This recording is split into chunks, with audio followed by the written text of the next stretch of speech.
Di balik ombak laut Jawa yang gelap, tersembunyi sebuah kisah yang hampir tenggelam oleh waktu. Bukan kisah penaklukan, bukan pula cerita penjajahan, melainkan kisah tentang pelayaran, keyakinan, dan pertemuan dua dunia yang mengubah wajah Nusantara selamanya. Hari ini, jika kita berjalan menyusuri pesisir Jawa, Sumatera, atau Kalimantan, kita akan menemukan masjid-masjid tua dengan atap melengkung khas Tiongkok. Sebuah pertanyaan pun muncul. Mengapa arsitektur Tiongkok hadir dalam jejak awal Islam di Indonesia? Siapa yang membawanya? Dan mengapa kisah ini jarang diceritakan dalam buku sejarah?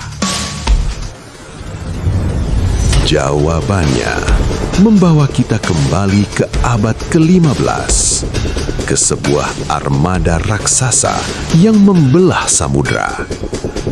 Dipimpin oleh seorang Muslim, seorang laksamana. Namanya Cheng Ho. Sebelum dunia mengenalnya sebagai Cheng Ho, ia hanyalah seorang anak bernama Ma He. Ia lahir di Yunan dari keluarga Muslim Tionghoa yang memegang teguh ilmu, disiplin, dan iman. Sejak kecil, Ma He belajar bahwa dunia tidak hanya luas, tetapi juga penuh tanggung jawab. Takdir kemudian membawanya ke jantung kekuasaan dinasti Ming.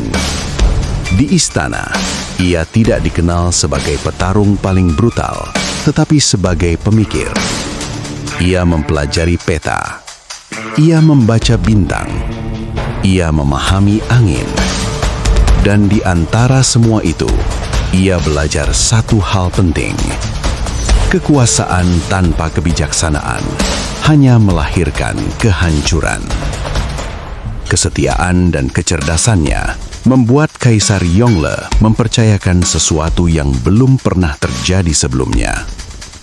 Ma He diberi nama baru, Cheng He, sebuah nama yang kelak menggema di seluruh samudra.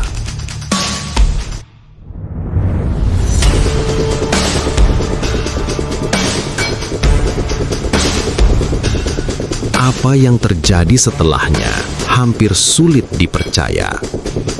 Di pelabuhan-pelabuhan Tiongkok, ratusan kapal raksasa dibangun. Kapal yang ukurannya jauh melampaui kapal-kapal Eropa pada zamannya. Ribuan awak kapal, puluhan ribu manusia, dari pelaut, ulama, pedagang, hingga diplomat. Armada ini bukan hanya kekuatan militer, ia adalah simbol bahwa laut bukan hanya medan perang, tetapi juga jembatan peradaban. Cheng Ho memahami satu hal, jika Islam ingin diterima, ia harus datang dengan keteladanan, dengan kejujuran, dengan akhlak. Maka armada ini membawa hadiah, bukan ancaman, perdagangan, bukan penjarahan, dan pesan damai, bukan paksaan.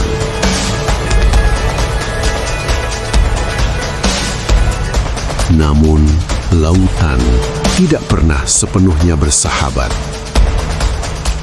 Di perairan Asia Tenggara, bajak laut menguasai jalur perdagangan. Mereka hidup dari ketakutan, dari perampasan, dari darah. Dan ketika armada Cheng Ho memasuki wilayah mereka, para bajak laut melihat kesempatan emas. Dari balik kabut, kapal-kapal gelap muncul. Tanpa bendera, tanpa hukum. Awak kapal mulai gelisah. Tapi Cheng Ho tetap berdiri tenang. Ia tahu kepanikan adalah senjata musuh dan disiplin adalah kekuatan sejati.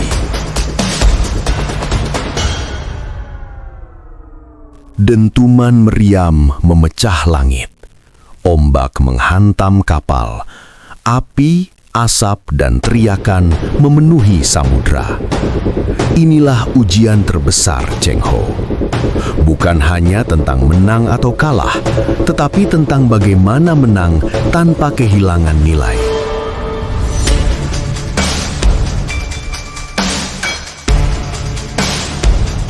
Di tengah kekacauan, Cheng Ho memimpin dengan kepala dingin. Ia menggunakan strategi, ia memanfaatkan formasi, dan ketika musuh mulai runtuh, ia menghentikan pembantaian. Bajak laut dikalahkan, tanpa pembalasan brutal, tanpa kebencian. Laut pun kembali tenang, dan dunia menyaksikan. Kekuatan sejati tidak selalu berteriak.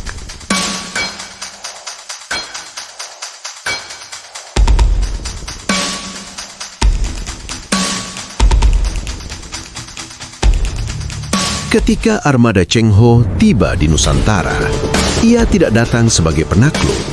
Ia datang sebagai tamu, sebagai sahabat. Ia berdagang dengan jujur. Ia menghormati adat lokal. Dan ia berdialog dengan para ulama serta pemimpin setempat. Masjid-masjid mulai berdiri dengan arsitektur yang menyatu, Tiongkok dan Nusantara. Islam pun menyebar bukan karena paksaan, tetapi karena keteladanan, karena akhlak, karena damai.